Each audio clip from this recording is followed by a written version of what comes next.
Bonjour, bonsoir, ici Papa Kadidja, citoyen engagé pour un comportement éthique et un leadership moral au Togo. Aujourd'hui, je voudrais aborder une question principale, celle de la religion au Togo.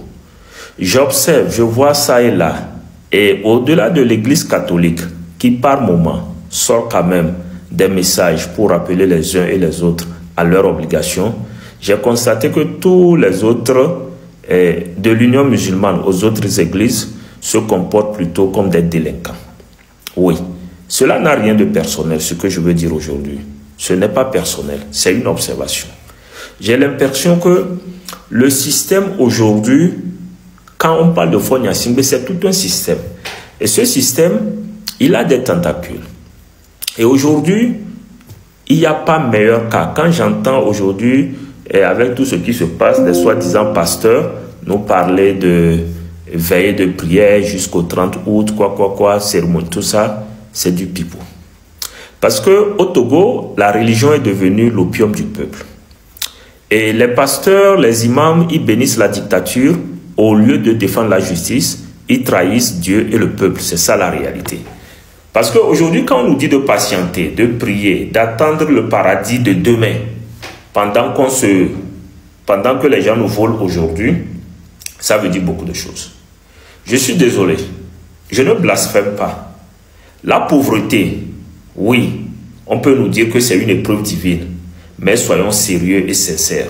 La pauvreté dans la plupart de nos pays africains, c'est le fruit de la corruption et de la mauvaise gouvernance. Parce que dans d'autres pays, il y a de la bonne gouvernance et ça permet de voir les choses réelles. Oui, tout est explicable. Ne laissons pas tout à la main ou ne laissons pas tout sous le compte de Dieu. Non, quand un voyou vole l'argent qui est censé servir tout le monde, c'est un voleur. Ça n'a rien à voir avec Dieu. Quand on vole l'argent et on va donner à un pasteur pour prier pour soi, ce n'est pas du blanchiment spirituel. Ça ne peut pas marcher.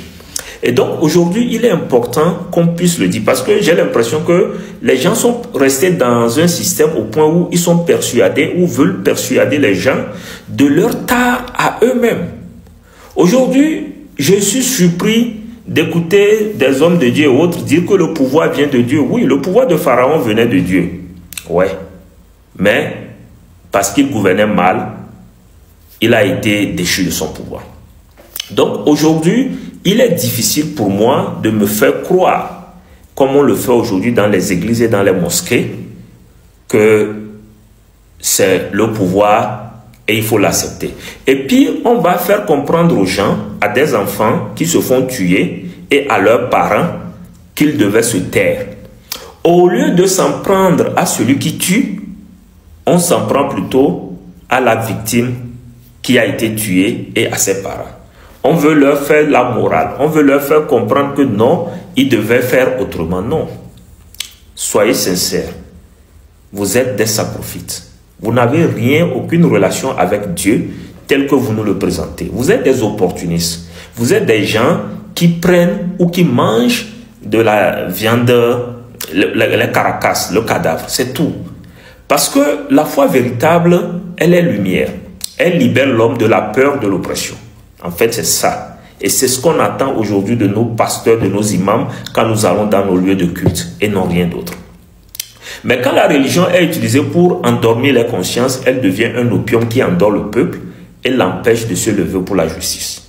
Parce qu'au Togo, nous voyons des pasteurs et des imams qui bénissent les puissants, ferment les yeux sur la corruption et disent au peuple, patientez, votre récompense est dans l'au-delà.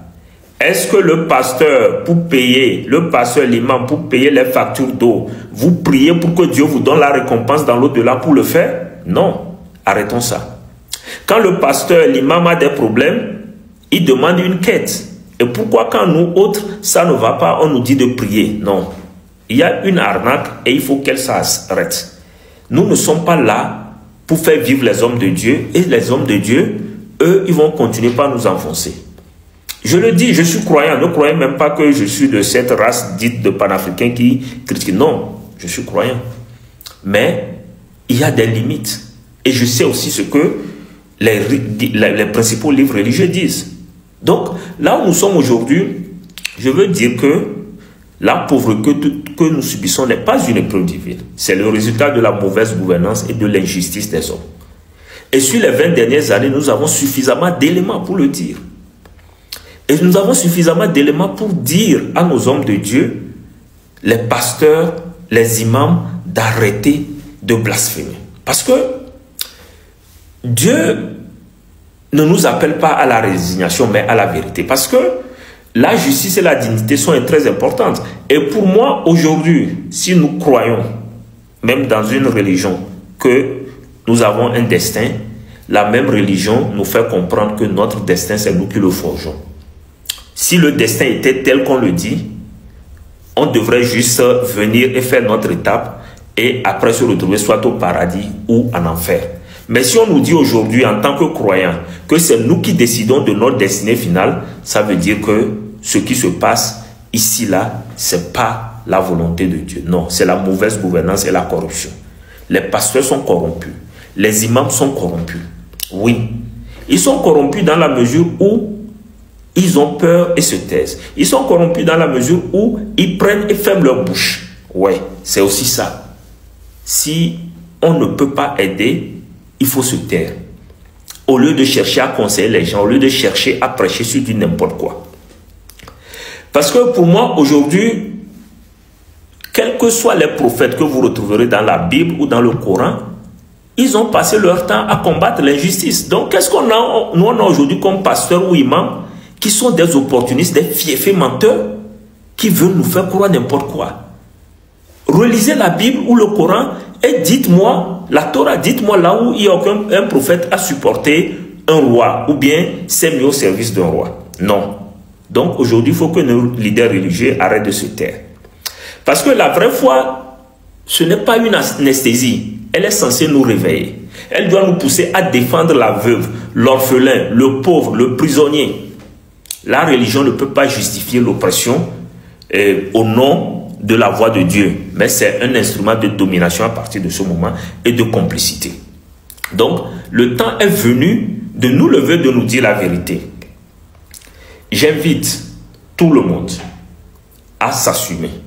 J'invite l'Église catholique à se prononcer sur les appels pacifiques pour une manifestation en date du 30 août. J'invite l'Union musulmane à se trouver un président pour qu'on puisse avoir une réalité là-bas parce que tout est intérimaire et caduque là-bas. Les églises d'Assemblée de Dieu, protestantes et autres, arrêtez. Arrêtez de jouer le jeu que vous jouez. Jouez le jeu des pasteurs. Ceux qui sont censés défendre la veuve, l'orphelin, l'opprimé et non juste être des opportunistes qui collectent encore le minimum chez ces gens. Ce n'est rien de personnel à mon avis, mais c'était une réalité que je me devais de dire aujourd'hui à beaucoup d'entre nous. Il faut que les pasteurs, les imams arrêtent leurs arnaques. Surtout ceux qui appellent à des journées de prière. Non, arrêtez ça. Vous connaissez votre problème, vous connaissez notre problème, réglons-le. Arrêtez d'embrouiller les gens et de faire croire que c'est Dieu qui va faire X ou Y. C'était très important pour moi d'insister là-dessus. Et une fois de plus, je dis qu'au Togo, la religion est devenue l'opium du peuple et les imams, les pasteurs sont complices de tout cela. Que Dieu vous pardonne, que Dieu nous pardonne et que Dieu nous épargne des mauvais dirigeants. Papa Kadidja, citoyen engagé pour un comportement éthique et un leadership moral au Togo.